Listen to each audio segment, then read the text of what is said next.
제가 초등학교 아이들 말 맞다나 깍두기예요. 그래서 말씀 증거하실 분이 꼭 못하시게 되면 제가 깍두기로 대치카드로 나왔습니다. 지금 오늘 세 번째 대치카드로 나왔는데요. 저우지간 하나님 앞에 말씀 증거하게 돼서 감사하고, 또 저도 말씀 증거하면서 내 말 속에 제가 은혜를 받습니다. 특별히 오늘 제가 특별히 주문하신 특송은 우리 송금이 강도사님이나 김봉기 목사님은 참 찬양의 은혜가 있어요. 그래서 들으면 감동이 되고, 음악성보다는 찬송가 곡에서 정해서 불러주시면 더 감사하겠습니다. 그랬더니 두 분이 항상 그렇게 좋은 찬송가를 불러서 감동을 주십니다. 너무 감사합니다. 짧게 기도드리겠습니다. 우리 하나님 감사합니다. 부족한 종이 이 단에 섰습니다. 저희 부족한 것은 제하여 주시고, 말씀의 증거가 바로 전달되게 하시고, 감동, 감화, 은혜가 충만케 하여 주시옵소서. 아멘. 예수님 이름으로 기도드리옵나이다. 아멘. 이 승리자의 신앙 고백이라는 것은 승리하신 분의 진실한 신앙 고백을 우리가 모든 말씀 중에서 탁 집어서 찾는 것이 중요합니다. 그래서 이 요셉에 대한 것은 너무나도 많이 알고 잘 아시지만, 그가 어느 때 자극을 받고 깨달음을 얻었는지, 또 어떻게 고백을 했는지 우리가 알아야 될 것 같아서 오늘 말씀을 들고 나왔습니다. 요셉은 야곱의 11번째 아들인 걸 다 아십니다. 또 더하신다라는 뜻이 있어요. 그가 더하신다라는.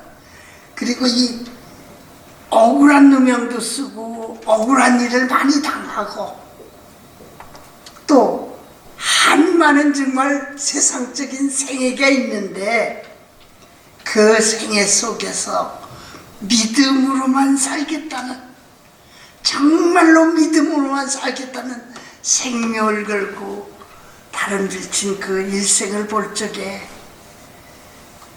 너무 축복이 그에게 많이 받았다, 이것을 고백한 말씀이 있습니다. 그래서 여기 그 꿈꾸는 자 요셉이란 말도 있습니다. 또 꿈의 해몽도 잘했어요. 그런데 이 형제들의 시기를 받은 것이, 해몽을 여러 가지 하는 중에 이삭에 대한 것도 많이 있지만, 벼이삭에 대한 다발, 또 거두는 그 이삭에 대한 것들이 있지만, 특별히 이 시기를 가장 많이 받고 결정적으로 죽일 공론까지 하게 된 것은 어느 때냐? 해와 달이, 자기가 꿈을 꾸니 해와 달이, 또 그리고 11개의 별이, 이건 부모가 자기 형제들을 가르친 말인 건 뻔히 알고 있습니다. 그런데 내 앞에 와서 다 절을 합디다, 여기서 결정적으로 죽일 공론을 한 겁니다. 웅덩이에다 갖다 가둬놓고 죽일 날짜를 잡으면서 채색 옷을 뺏어서, 왜 시기를 많이 하게 된 것은 채색 옷을 입었다고 했어요. 우리나라 말로 하면 색동저고리를 입었어요. 17살인데. 그런데 그 색동 옷을 다 뺏어가지고 피를 묻혀갖고 아버지한테 보낸 겁니다. 이미 죽은 줄로 알게 만들었습니다. 짐승에 쫓겨서 아마 찢겨 죽었나 보다. 이렇게 해놓고 죽일 공론을 하고 있는 사이에 애굽으로 장사 다니는 장사꾼들이 왔을 때 은 20에 팔아넘겼습니다. 여기 은 20으로 파는 것, 예수님께서 팔려 다니신 거, 애굽으로 가신 거, 이런 것들이 예수님과 비교하는 게 많이 있는데 그건 생략하고 얘기합시다. 그래서 애굽으로 팔려간 이 요셉은 장점이 많이 있습니다. 첫째, 정직했고 또 순진했고, 이 정직하다는 것은 평상시만이 아니라 어려운 일이 있어도 정직했다 이거입니다. 또 성실했고, 이런 장점이 여기 37장에 자세히 나와 있어요. 결국은 그래서 주변 사람한테 칭찬받고, 여기 바로 보디발 이 시위대장한테 칭찬받으면서 자기 그 수종드는 사람들, 가장 신뢰할 수 있는 사람으로서 제일 높은 자리에다 가정에서 놓았습니다. 그런데 이 사람이 이렇게 성실하고 건강한 남자인 거로 유혹이 없을 수가 없죠. 보디발의 바로 부인한테 유혹을 받은 겁니다. 동침을 요구하며 눈을 끔벅이며 온갖 교태를 부리면서 유혹을 했어요. 그런데 그 유혹을 뿌리치고 죽음을 무릅쓰고 어려움이 닥쳐올 걸 무릅쓰고 이 요셉은 내가 어찌 하나님 앞에 큰 죄악을 범하여 득죄하리까, 이게 첫 번째 신앙 고백입니다. 그러면 우리가 한번 바꿔 생각해 봅시다. 다윗하고 한번 비교할 처지는 아니지만 한번 상상해 보자고요. 다윗도 여러 가지 어렸을 적부터 축복하고 믿음의 생활한 걸 알고 있습니다. 그런데 요셉은 여기에 비해 볼 때 이 요셉은 도덕성이 강했고 죽음까지 내걸면서 강한 그 믿음의 정신이 있었다, 그 말씀입니다. 그러면 그 이스라엘의 지형이라는 것이 이렇게 전망대식 집들이 많아요. 이렇게 위층에서 내려다보면 아래층에 층층대처럼 되어 있는 집들이 지붕이 다 고루고루 다 보이게 돼 있어요. 그 이스라엘 가보신 분들은 다 알겠지만, 그런데 이 다윗을 유혹하기 위해서 지붕에 올라가서 왜 대낮에 뻘거벗고 목욕을 하냐 말이에요. 이거에도 약해 쓰러진 거예요. 자, 보세요. 본능적인 욕망 중에 우리들이 가장 마지막까지 죽기 직전까지 가지고 있는 게 뭐냐? 보세요. 생욕이 있습니다. 식욕이 있습니다. 명예욕이 있습니다. 정욕이 있어요. 이 네 가지 중에 장병민 교수도 그렇게 얘기합니다. 장장로님인데 그 범죄심리학자죠. 이 중에 생욕도 이길 수가 있어요. 순교 정신을 가질 수 있을 정도로. 또 식욕도 안 먹어도 그만일 수도 있어요. 명예욕도 명예욕이 다 가지고 있는 것도 아니에요. 그 중에 가장 마지막까지 가지고 있는 것이 이 정욕입니다. 이걸 못 이겨요. 힘들어요. 이걸 이기기가 힘드는 겁니다. 보통 믿음이 아니군 힘들죠. 그런데 이는 온갖 유혹, 동침을 요구하는 그 유혹 속에서 어찌 내가 하나님 앞에 이 큰 죄를 범하여 득죄하리까, 강한 그의 도덕성은 그걸 뿌리치고 나간 겁니다. 그때 옷이 겉옷이 벗겨져 득한 것이 바로 그 보디발의 부인이에요. 이것이 어떤 작용을 하느냐? 본인과 또 타인과의 하나의 좋은 증거도 될 수 있는가 하면, 악용을 하면 이것이 바로 이걸 버리고 도망갈 정도로 나를 겁탈하려고 했다, 이 말이 성립될 수 있는 거예요. 그래서 그걸로 해서 뒤집어 씌워가지고, 누명을 씌워가지고 감옥을 갖다, 보통 감옥에다 넣는 게 아니라 왕실에다 죄 짓는 사람, 역적 모여는 사람들 집어넣는 영창에다 가둔 겁니다. 여기에 첫째 신앙 고백이, 내가 어찌 하나님 앞에 득죄하리까? 이건 오직 믿음 정신이 아니면 되어지지 않는 겁니다. 이 강렬한 믿음이 있었다는 것, 이것이 신앙 고백의 첫째 번째 신앙 고백의 표현을 우리가 볼 수가 있어요. 자, 또 그 다음 걸 다 생략하고 생각해 봅시다. 근데 이 옥중에서도 소문을 나가지고 꿈의夢을 잘한다 소리를 들어가지고 다른 것 다 생략하고, 어떤 일이 있었느냐? 바로 왕이 꿈을 꿨는데 자기도 상상 못할 꿈을 꾼 겁니다. 뭐냐? 살진 암소가, 아름답고 멋있게 생긴 소가 7마리가 지나갔다. 그러고 나니까 또 파리하고 깡마르고 뼈다가 튀어나오고 보기 흉한 암소가 또 7마리 지나가는 장면이 있는데, 이 살진 암소를 다 잡아먹더라. 이거를 해설할 사람이 없어가지고 박수와 무당과 전부 다 사람들 데려다가 박사들까지 불러다가 모아서 이 꿈을 해명을 하니까 아무도 하는 사람이 없었어요. 이때 그 소문이 난 바로 요셉에 대한 것이 나와 있는데, 그 사람이 감옥에 있는 걸 알고 데려다가 불러서 드디어 계몽을 들었습니다.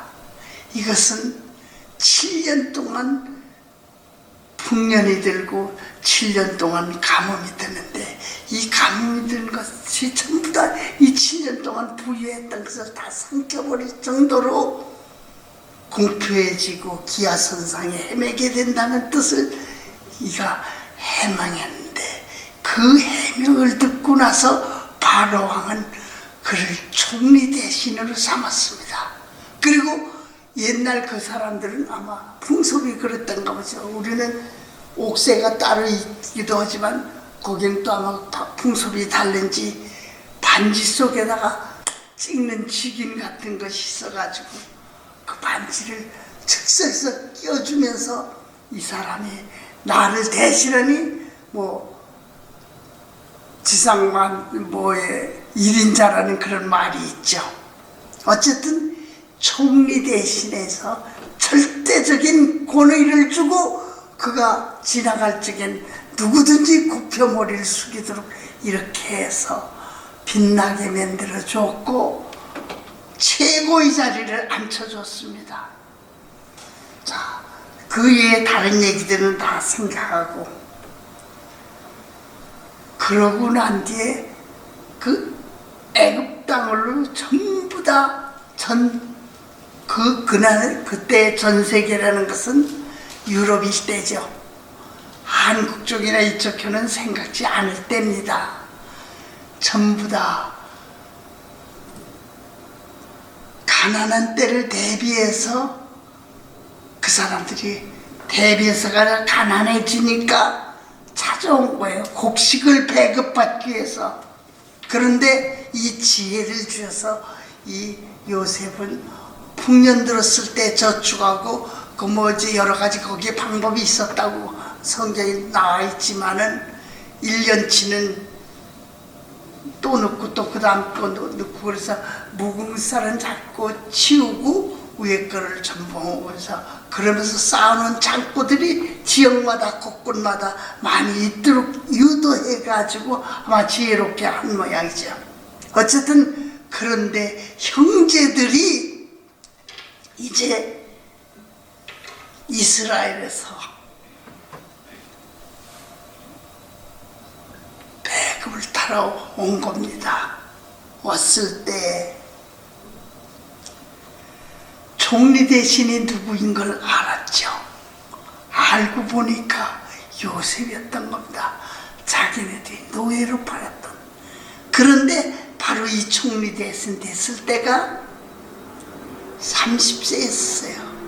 17살 때 노예로 팔려갖고 13년 동안 노예 생활을 파란만케 어려운 생애를 거쳐서 30대 됐을 때 영창에 가도록 됐고, 그런 어려운 가운데 믿음으로 살아나서 하나님이 이렇게 쓰신 겁니다.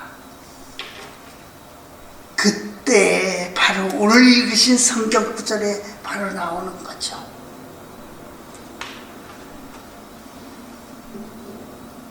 이르기를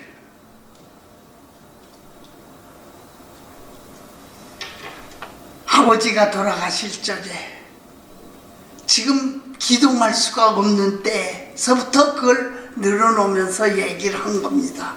하면서 우리가 잘못했던 해악하는 그 방법, 이런 일 저런 일 많은 것이 잘못했는데 그걸